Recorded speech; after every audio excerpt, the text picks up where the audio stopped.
Assalamualaikum anak soleh-solehah kelas 5. Bagaimana kabar kalian hari ini? Semoga dalam keadaan sehat dan tetap semangat ya. Anak-anak, sebelum memulai kegiatan pembelajaran pada pagi hari ini, mari kita berdoa terlebih dahulu. Kita mulai dari doa pagi. Doa akan belajar mendoakan kedua orang tua. Doa pagi. Allahumma bika asbahna wa bika amsayna wa bika nahya wa bika namutu wa ilaikan nusyur.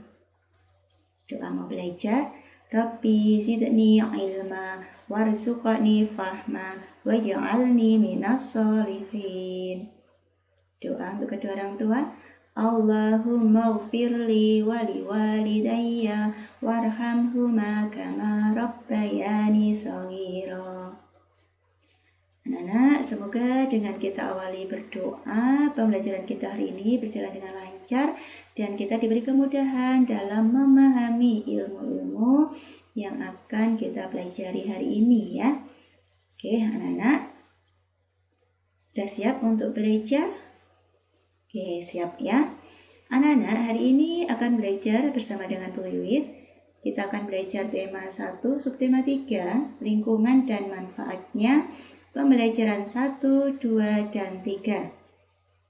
Hari ini kita akan belajar muatan pelajaran IPA, PKN, dan SPDP.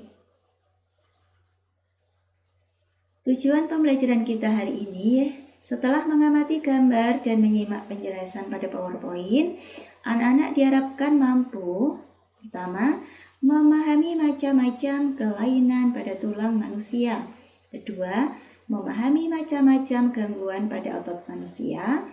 Ketiga, memahami nilai-nilai Pancasila. Dan yang keempat, memahami dan membuat gambar cerita atau komik. Paham anak-anak tujuan pembelajaran kita hari ini? Oke, sip. Bu Guru lanjutkan ya. Oke. Anak-anak, kita akan belajar terlebih dahulu macam-macam kelainan pada tulang ya. Tulang pada manusia sering mengalami gangguan, baik gangguan tulang secara lahir karena makanan yang kita konsumsi, posisi tubuh yang salah, terkena penyakit atau karena kecelakaan ya. Kelainan yang pertama yaitu fraktura atau patah tulang, yaitu kelainan pada tulang diakibatkan kecelakaan. Yang kedua, osteoporosis, kelainan pada tulang yang disebabkan karena adanya pengeroposan tulang. Dan yang ketiga, fisura atau retak tulang, yaitu kelainan tulang yang menimbulkan keretakan pada tulang akibat kecelakaan. Kelainan yang keempat, lordosis, yaitu kelainan tulang karena sikap duduk yang salah sehingga tulang belakang melengkung pada daerah lumbalis. Hal ini akan mengakibatkan posisi kepala tertarik ke belakang. Jadi perhatikan anak-anak gambarnya ya. Nah, ini tulang belakangnya melengkung ya, ya. Nah, jadi tubuh itu condong ke depan ya, jadi melengkung dan kepala agak tertarik ke belakang ya. Oke. Yang kelima, skoliosis, yaitu kelainan tulang karena sikap duduk yang salah sehingga tulang belakang melengkung ke arah samping. Nah, di sini perhatikan, tulang belakangnya melengkung ke arah samping ya, bisa ke kanan, bisa ke kiri. Oke.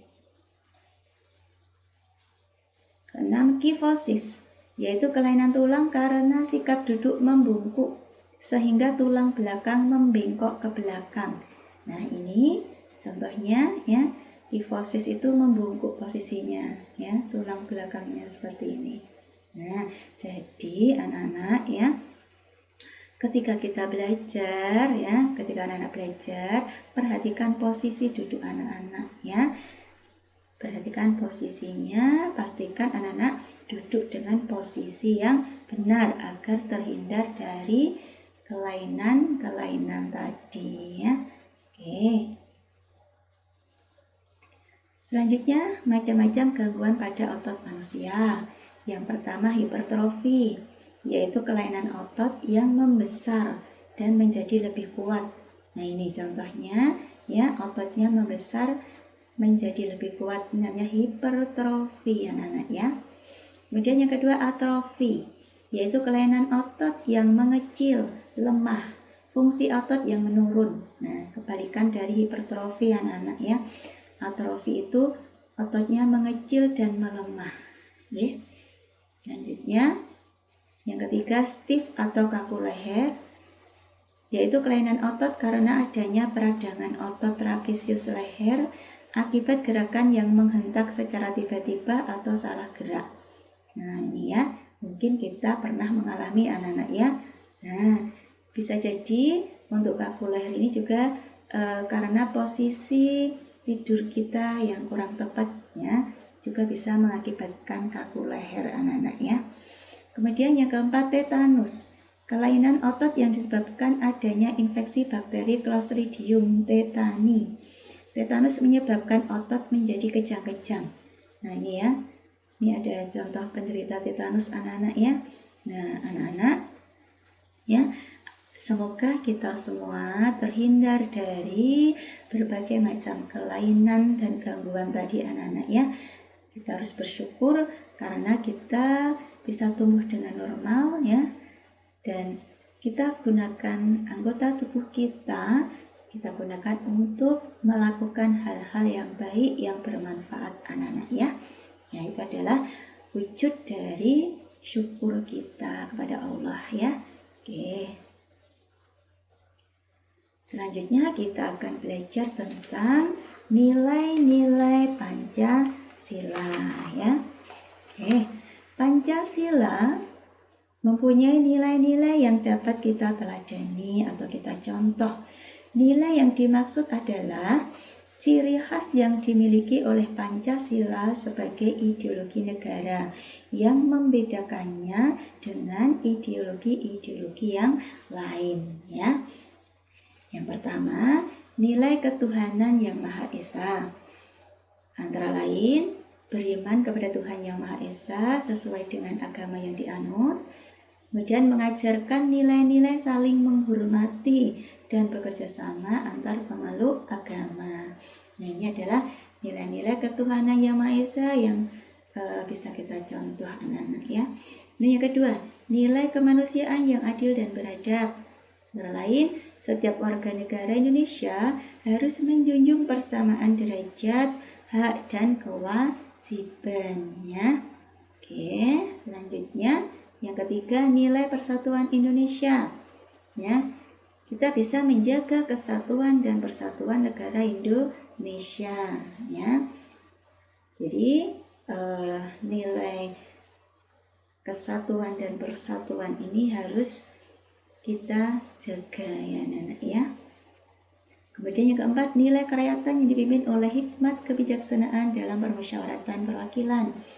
Antara lain yang bisa kita contoh, setiap warga negara memiliki kedudukan yang sama. Warga negara harus mengutamakan kepentingan negara dan masyarakat. Ya, jadi kita harus mementingkan kepentingan umum daripada kepentingan pribadi kita, anak-anak ya. Kemudian warga negara Indonesia juga harus menyelesaikan suatu masalah dengan musyawarah mufakat. Jadi setiap ada permasalahan harus kita selesaikan secara musyawarah mufakat ya. Oke, selanjutnya yang kelima, nilai keadilan sosial bagi seluruh rakyat Indonesia. Ya, antara lain yang bisa kita contoh, menghindari sikap boros dan gaya hidup mewah, tidak melakukan perbuatan yang merugikan kepentingan umum, menghormati hak orang lain, suka menolong orang lain, dan adil terhadap sesama. Nah ini anak-anak ya, nilai-nilai Pancasila yang bisa kita contoh, kita praktekkan dalam kehidupan kita sehari-hari ya. Semoga bisa dipahami anak-anak ya. Selanjutnya kita akan belajar tentang gambar cerita atau komik ya. Tentunya anak-anak tidak asing dengan yang namanya komik anak-anak ya. Ini contohnya. Kemudian apa itu komik? Komik adalah cerita bergambar, bisa di majalah, surat kabar, atau berbentuk buku yang umumnya mudah dicerna dan lucu. Ya. Di dalam komik didominasi oleh gambar-gambar yang seolah-olah berbicara dan gambar tersebut membentuk sebuah narasi dalam cerita. Selain untuk menyajikan cerita, komik juga mampu untuk mengekspresikan berbagai gagasan, pemikiran, atau maksud-maksud tertentu. Gagasan yang diungkapkan juga dapat bervariasi, seperti cerita fiksi, cerita binatang, cerita faktual dan historis, biografi, serta ide-ide faktual untuk menyindir atau menampilkan cerita yang lucu. Ya, itu adalah komik anak-anak ya. Oke, kita lanjutkan. Ciri-ciri komik ya, ada 6 ciri-ciri komik. Yang pertama, hadir untuk menyampaikan cerita. Biasanya komik itu menggunakan teks dan gambar anak-anak ya. Kemudian ciri yang kedua proporsional. Jadi keberadaan gambar dan teks itu seimbang ya. Yang ketiga, menggunakan bahasa percakapan. Maksudnya bahasa sehari-hari yang mudah untuk dipahami ya. Kemudian yang keempat, biasanya bersifat kepahlawanan ya, dengan tujuan membuat pembaca mempunyai rasa atau sikap kepahlawanan. Yang kelima, penggambaran watak secara sederhana. Tujuannya adalah agar pembaca mudah memahami isi cerita dan menangkap pesan yang akan disampaikan dalam cerita. Dan ciri yang terakhir yaitu menyediakan humor ya. Nah, ini adalah ciri-ciri dari sebuah komik anak-anak ya. Oke, kita lanjutkan. Langkah-langkah membuat komik ya, ada 5 langkah anak-anak. Langkah yang pertama adalah membuat plot. Apakah itu plot? Plot adalah struktur rangkaian urutan dalam cerita. Plot menjadi penting ketika membuat komik agar cerita menjadi jelas dan terarah. Nah, ya, jadi awalan permasalahannya seperti apa, kemudian klimaknya seperti apa, ya, kemudian sampai penyelesaian masalahnya seperti apa, ya, endingnya bagaimana. Nah, ini harus kita plotkan dulu ya alurnya. Paham ya? Oke, kemudian langkah yang kedua membuat frame. Apakah itu frame? Frame adalah bingkai-bingkai yang digunakan untuk tempat menggambar dalam komik. Nah, di sini anak-anak ya, kita buat bingkainya dulu ya, kita kotak-kotaknya kita buat dulu, kemudian balon katanya ya, tempat untuk menulis dialognya namanya balon kata ya, kita buat dulu rangkanya seperti ini namanya membuat frame ya. Kemudian yang ketiga membuat detail gambar ya, contohnya seperti ini. Ketika membuat detail gambar kita bisa menghitamkan rambut ya, contohnya bisa menghitamkan rambut, bisa mengarsir bagian yang gelap dengan memperhatikan efek pencahayaan ya, bisa membentuk bayangan, pose tokoh dan berbagai detail gambar lainnya ya, kita lakukan di sini pada langkah ini. Langkah yang keempat adalah menambah dialog. Setelah kita buat detail gambarnya, kita tambahkan dialog atau percakapannya ya. Kita tuliskan pada balon-balon kata yang sudah kita buat tadi.